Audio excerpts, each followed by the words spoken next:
Look, the mistrial is in some ways oddly good news, in as much as it means that the prosecutor's argument was getting traction with many jurors.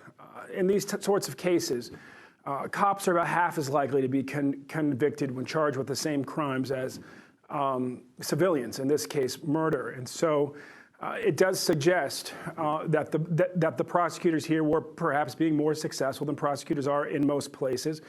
And the fact is that most of the time, when you go to a second trial, the person is convicted. And so there is reason to be hopeful here that justice will be done for Freddie Gray.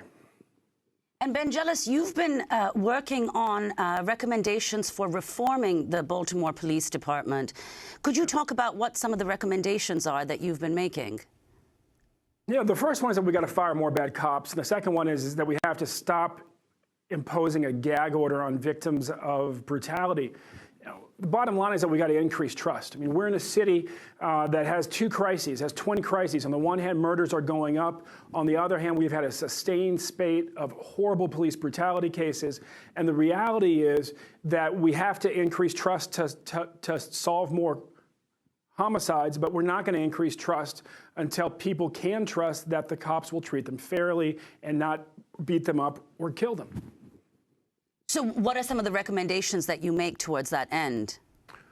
Sure, yeah. So first, we got to fire more bad cops. Two, we got to get rid of the gag order on victims of brutality. Three, we've got to roll out the body cameras even faster.